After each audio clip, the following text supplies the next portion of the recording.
ನಮಸ್ಕಾರ. ವಿಶೇಷ ಸಮಾಚಾರಕ್ಕೆ ಸ್ವಾಗತ. ನಾನು ಶಿವರಾಮು.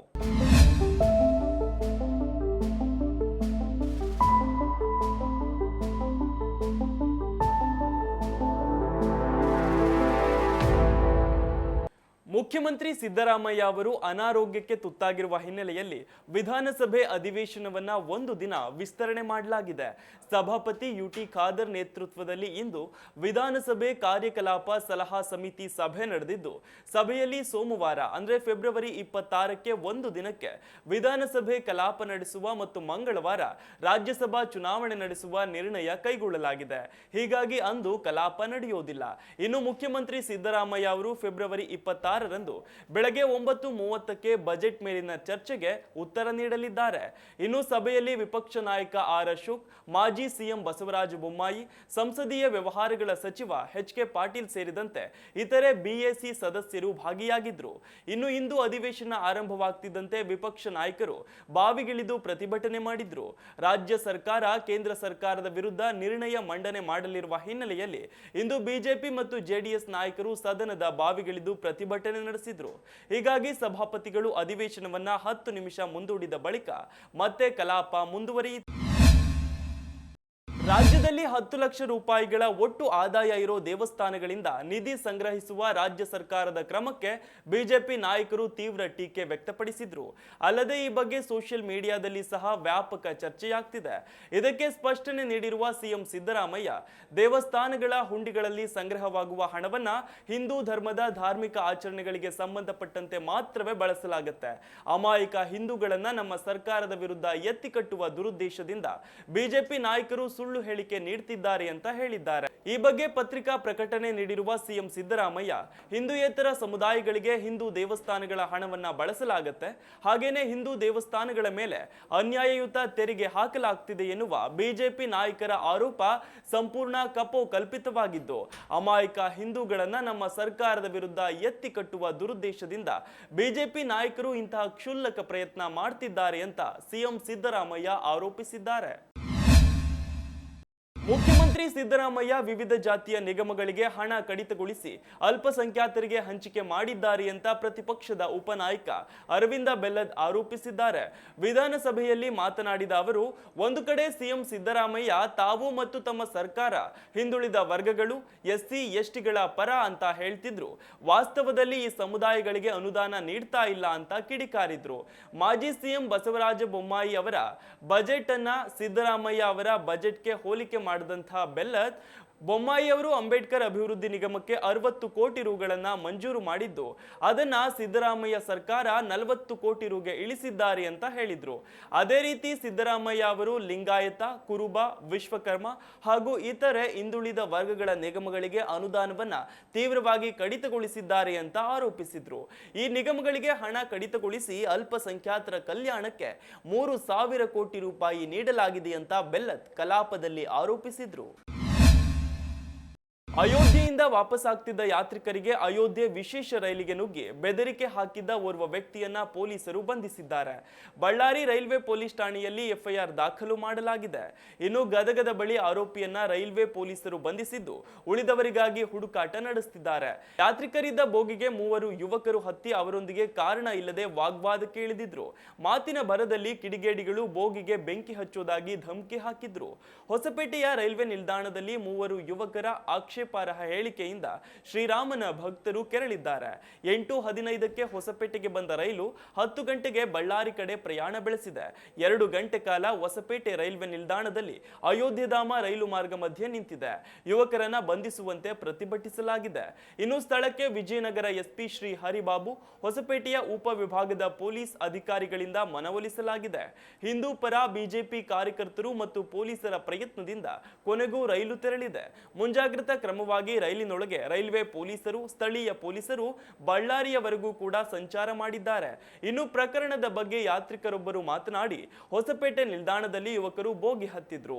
ಅಯೋಧ್ಯೆ ರೈಲು ರಿಸರ್ವ್ ಇದೆ, ಹತ್ತಬೇಡಿ ಎಂದಿದ್ದಕ್ಕೆ ನಮ್ಮ ಜೊತೆ ವಾಗ್ವಾದ ನಡೆಸಿ ರೈಲಿಗೆ ಬೆಂಕಿ ಹಚ್ಚೋದಾಗಿ ಧಮಕಿ ಹಾಕಿದ್ರು. ತಕ್ಷಣ ರೈಲ್ವೆ ಪೊಲೀಸರಿಗೆ ಬೆದರಿಕೆ ಹಾಕ್ತಾ ಇರೋ ಬಗ್ಗೆ ಮಾಹಿತಿ ನೀಡಿದ್ವಿ. ಆದ್ರೆ ಪೊಲೀಸರು 3ರನ್ನ ವಶಕ್ಕೆ ಪಡೆದು ಬಿಟ್ಟು ಕಳಿಸಿದ್ರು. ಹೀಗಾಗಿ 3 ಯುವಕರನ್ನ ಬಿಟ್ಟು ಕಳಿಸಿದ್ದಕ್ಕೆ ಪ್ರತಿಭಟನೆ ಪ್ರತಿಭಟನೆ ಆರಂಭಿಸಿದ್ವು. ರಾಜ್ಯದಲ್ಲಿ ಮತ್ತೊಂದು ಗೋಧ್ರಾ ಹತ್ಯಾಕಾಂಡ ನಡೆಯಬಹುದು ಅಂತ ಹೇಳಿದ್ರು. ಕಾಂಗ್ರೆಸ್ ನಾಯಕ ಬಿಕೆ ಹರಿಪ್ರಸಾದ್ ಹೇಳಿಕೆ ನಮಗಾಗ ನೆನಪಾಯಿತು. ಆಗ ರೈಲಿನಲ್ಲಿ ಪ್ರಯಾಣಿಸಲು ನಮಗೆ ಮತ್ತಷ್ಟು ಭಯ ಶುರುವಾಯಿತು. ಬಿಕೆ ಹರಿಪ್ರಸಾದ್ ಹೇಳಿದಂತೆ ಯುವಕರು ನಮಗೆ ಬೆದರಿಕೆ ಹಾಕಿದ್ದಾರೆ ಎಂದಿದ್ದಾರೆ. ಹೊಲದಲ್ಲಿ ಬೆಳೆದ ಕಬ್ಬಿನ ಬೆಳೆಗೆ ಆಕಸ್ಮಿಕವಾಗಿ ಬೆಂಕಿ ತಗುಲಿದ್ದರಿಂದ ಈ ಸಂಬಂಧ ದೂರು ನೀಡಿದ ರೈತನ ಹತ್ತಿರ ಪಂಚನಾಮೆ ಸಂದರ್ಭದಲ್ಲಿ ಹಣಕ್ಕೆ ಬೇಡಿಕೆ ಇಟ್ಟ ಪೊಲೀಸ್ ಅಧಿಕಾರಿ ಸಸ್ಪೆಂಡ್ ಆದ ಘಟನೆ ಬೀದರ್ ಜಿಲ್ಲೆಯಲ್ಲಿ ನಡೆದಿದೆ. ಜಿಲ್ಲೆಯ ಹುಲಸೂರು ಪೊಲೀಸ್ ಠಾಣೆ ವ್ಯಾಪ್ತಿಯ ಬೇಲೂರು ಗ್ರಾಮದ ರೈತರೊಬ್ಬರು ತಮ್ಮ ಹೊಲದಲ್ಲಿ ಬೆಳೆದ ಕಬ್ಬಿನ ಬೆಳೆಗೆ ಆಕಸ್ಮಿಕವಾಗಿ ಬೆಂಕಿ ತಗುಲಿ ಕಬ್ಬು ಸುಟ್ಟಿರತ್ತೆ ಅಂತ ದೂರು ನೀಡಿದ್ರು. ಇನ್ನು ಪಂಚನಾಮೆ ಸಂದರ್ಭದಲ್ಲಿ ಪೊಲೀಸ್ ಅಧಿಕಾರಿ ಎಎಸ್ಐ ಶಾವು ರಾಜ್ ರೈತನಿಂದ ಹಣಕ್ಕೆ ಬೇಡಿಕೆ ಇಟ್ಟು ಅನುಚಿತವಾಗಿ ವರ್ತನೆ ತೋರಿದ್ದು ಪ್ರಾಥಮಿಕ ತನಿಖೆಯಿಂದ ಸಾಬೀತಾಗಿದೆ. ಈ ಹಿನ್ನೆಲೆ ಪೊಲೀಸ್ ಅಧಿಕಾರಿಯನ್ನ ಸಸ್ಪೆಂಡ್ ಮಾಡಲಾಗಿದೆ ಅಂತ ಜಿಲ್ಲಾ ಪೊಲೀಸ್ ವರಿಷ್ಠಾಧಿಕಾರಿ ಚನ್ನಬಸವಣ್ಣ ಪ್ರಕಟಣೆಯಲ್ಲಿ ತಿಳಿಸಿದ್ದಾರೆ. ಹೆಣ್ಣು ಮಕ್ಕಳ ಬಗ್ಗೆ ಅವಹೇಳನಕಾರಿ ಮಾತುಗಳನ್ನು ಆಡಿದ್ದಾರೆ ಅಂತ ಮಹಿಳಾ ಆಯೋಗಕ್ಕೆ ನಟ ದರ್ಶನ್ ವಿರುದ್ಧ ದೂರು ಸಲ್ಲಿಸಲಾಗಿದೆ. ಹೆಣ್ಣಿನ ಬಗ್ಗೆ ಅವಹೇಳನಕಾರಿಯಾಗಿ ದರ್ಶನ್ ಮಾತನಾಡಿದ್ದಾರೆ. ಇವತ್ತು ಇವಳಿರ್ತಾಳೆ, ನಾಳೆ ಅವಳು ಬರ್ತಾಳೆ ಅಂತ ದರ್ಶನ್ ಮಾತನಾಡಿದ್ದಾರೆ. ಹೆಣ್ಣು ಮಕ್ಕಳಿಗೆ ಇದು ಅವಮಾನ ಮಾಡುವಂಥದ್ದು ಅಂತ ದೂರಿನಲ್ಲಿ ಉಲ್ಲೇಖ ಮಾಡಿದ್ದಾರೆ. ಅಲ್ಲದೆ ನಿರ್ಮಾಪಕ ಉಮಾಪತಿ ಶ್ರೀನಿವಾಸ್ ಗೌಡರಿಗೆ ಕಟ್ಟು ನುಡಿಗಳಲ್ಲಿ ಟೀಕಿಸಿರುವ ನಟ ದರ್ಶನ್ ವಿರುದ್ಧ ಕರ್ನಾಟಕ ಪ್ರಜಾಪರ ವೇದಿಕೆಯು ಫಿಲ್ಮ್ ಚೇಂಬರ್ಗೆ ದೂರು ನೀಡಿದೆ. ಸಾರ್ವಜನಿಕ ವೇದಿಕೆಯ ಮೇಲೆ ಉಮಾಪತಿಗೆ ತಗಡು, ಗುಮ್ಮಿಸ್ಕೋತೀಯ ಈ ರೀತಿಯ ಪದಗಳನ್ನು ಆಡಿ ಬೆದರಿಕೆ ಹಾಕಿದ್ದಾರೆ ಅಂತ ದೂರಿನಲ್ಲಿ ಉಲ್ಲೇಖಿಸಲಾಗಿದೆ. ನಟ ಡಾಲಿ ಧನಂಜಯ್ ಕಾಂಗ್ರೆಸ್ ಪಕ್ಷದ ಮೂಲಕ ರಾಜಕೀಯ ಪ್ರವೇಶಿಸುತ್ತಾರೆ. ಮೈಸೂರು ಲೋಕಸಭಾ ಕ್ಷೇತ್ರದ ಚುನಾವಣೆಗೆ ಪ್ರತಾಪ್ ಸಿಂಹ ವಿರುದ್ಧ ಸ್ಪರ್ಧಿಸುತ್ತಾರೆ ಅಂತ ಸುದ್ದಿಯಾಗಿತ್ತು. ಇನ್ನು ಇದಕ್ಕೆ ಸ್ಪಷ್ಟನೆ ನೀಡಿರುವ ನಟ ಡಾಲಿ ಧನಂಜಯ್, ನನಗೆ ರಾಜಕಾರಣ ಗೊತ್ತಿಲ್ಲ, ಸದ್ಯಕ್ಕೆ ನಾನು ಈ ಕ್ಷೇತ್ರಕ್ಕೆ ಬರಲ್ಲ, ಸಿನಿಮಾ ರಂಗದಲ್ಲಿ ಸಾಕಷ್ಟು ಕನಸಿದೆ, ಅಲ್ಲೇ ಕೆಲಸ ಮಾಡ್ತೇನೆ ಅನ್ನೋ ಮೂಲಕ ಎಲ್ಲಾ ವದಂತಿಗಳಿಗೆ ಬ್ರೇಕ್ ಹಾಕಿದ್ದಾರೆ.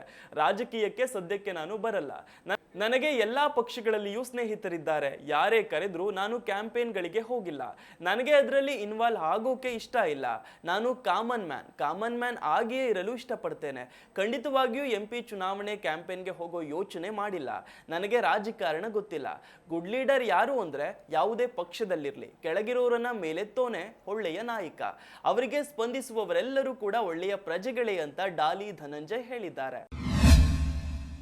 ಇತ್ತೀಚೆಗೆ ಕೇವಲ ಸ್ಟಾರ್ ಹೀರೋಗಳ ಕನ್ನಡ ಸಿನಿಮಾಗಳು ಮಾತ್ರವಲ್ಲದೆ ಹೊಸಬರ ಸಿನಿಮಾಗಳು ಕೂಡ ಪರಭಾಷೆಗೆ ಡಬ್ ಆಗ್ತಿವೆ. ಇದಕ್ಕೆ ಹೊಸ ಉದಾಹರಣೆ ಫಾರ್ ರಿಜಿಸ್ಟ್ರೇಷನ್ ಸಿನಿಮಾ.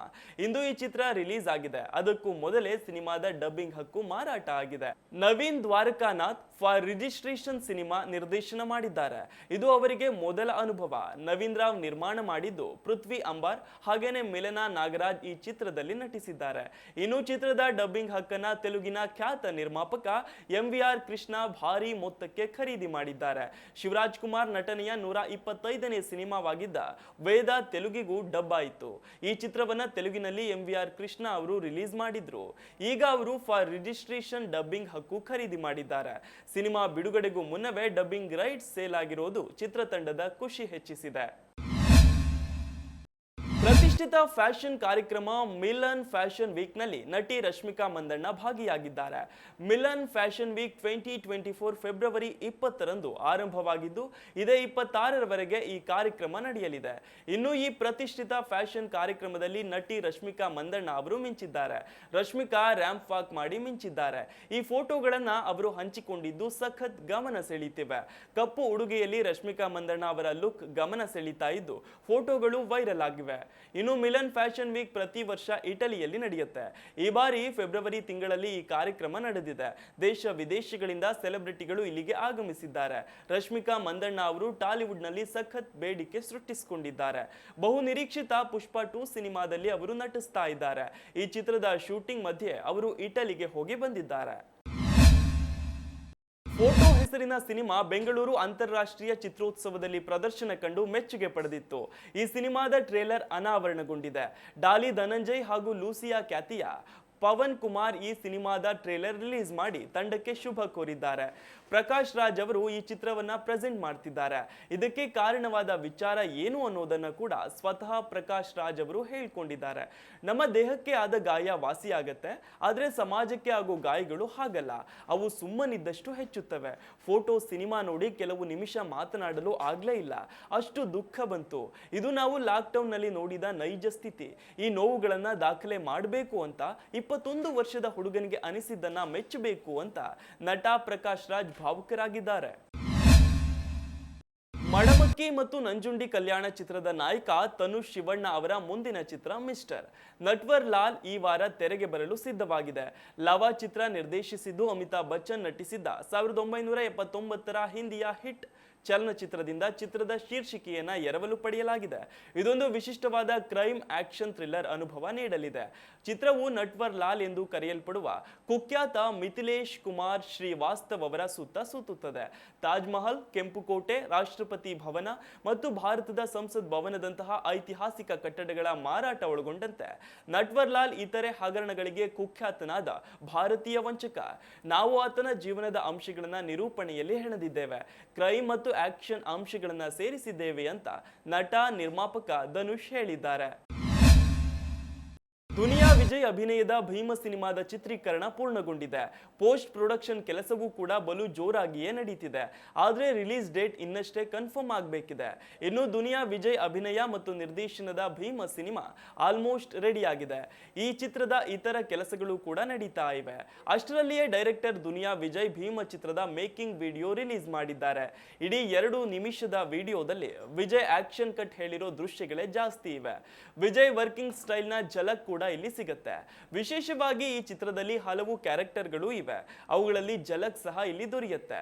ನವ ಕಲಾವಿದೆಯರಿಗೆ ಸೀನ್ ವಿವರಿಸೋ ದುನಿಯಾ ವಿಜಯ್ ದೃಶ್ಯಗಳು ಕೂಡ ಮೇಕಿಂಗ್ ವಿಡಿಯೋದಲ್ಲಿವೆ. ಬಾಲಿವುಡ್ ಸೂಪರ್ ಸ್ಟಾರ್ ರಜನಿಕಾಂತ್ ನಟನೆಯ Jailer cinema blockbuster hit ಆಗಿತ್ತು. ಈಗ ಜೈಲರ್ ಪಾರ್ಟ್ 2 ಮಾಡುವ ಬಗ್ಗೆ ಬಿಗ್ ಅಪ್ಡೇಟ್ ಒಂದು ಸಿಕ್ಕಿದೆ. ಮತ್ತೆ ತಲೈವಾ ಮತ್ತು ನೆಲ್ಸನ್ ದಿಲೀಪ್ ಕುಮಾರ್ ಜೊತೆಯಾಗಿ ಬರ್ತಿದ್ದಾರೆ. ಈ ಮೂಲಕ ಫ್ಯಾನ್ಸ್ಗೆ ಗುಡ್ ನ್ಯೂಸ್ ಸಿಕ್ಕಿದೆ. ಜೈಲರ್ ಕಳೆದ ವರ್ಷ ಗಲ್ಲಾ ಪೆಟ್ಟಿಗೆಯಲ್ಲಿ ಕೋಟಿ ಕೋಟಿ ಲೂಟಿ ಮಾಡಿತ್ತು. ಚಿತ್ರದಲ್ಲಿನ ರಜನಿಕಾಂತ್ ಖದರ್ ನೋಡಿ ಅಭಿಮಾನಿಗಳು ಇಷ್ಟಪಟ್ಟಿದ್ರು. ಅಷ್ಟರ ಮಟ್ಟಿಗೆ ಜೈಲರ್ ಸಿನಿಮಾ ಕಮಾಲ್ ಮಾಡಿತ್ತು. ಈಗ ಮತ್ತೆ ಜೈಲರ್ ಪಾರ್ಟ್ 2 ಸುದ್ದಿ ಚಾಲ್ತಿಗೆ ಬಂದಿದೆ. ಜೈಲರ್ ಸಿನಿಮಾ ರಜನಿಕಾಂತ್ ಹಾಗೇನೆ ಡೈರೆಕ್ಟರ್ ನೆಲ್ಸನ್ ಇಬ್ಬರಿಗೂ ಕೂಡ ಒಂದು ರೀತಿಯಾಗಿ ಮರುಜೀವ ಕೊಟ್ಟ ಸಿನಿಮಾ. ಹಾಗಾಗಿ ನಿರ್ದೇಶಕ ನೆಲ್ಸನ್ ಪಾರ್ಟ್ 2 ಕಥೆ ಬರೆಯಲು ಶುರು ಮಾಡಿದ್ದಾರೆ ಎನ್ನಲಾಗಿದೆ. ಇದಿಷ್ಟು ಈವರೆಗಿನ ಅಪ್ಡೇಟ್ಸ್. ನಿರಂತರ ಸುದ್ದಿಗಾಗಿ ನೋಡ್ತಾ ಇರಿ ಜಿ ಕನ್ನಡ ನ್ಯೂಸ್. ಸತ್ಯವೇ ಸುದ್ದಿಯ ಜೀವಾಳ.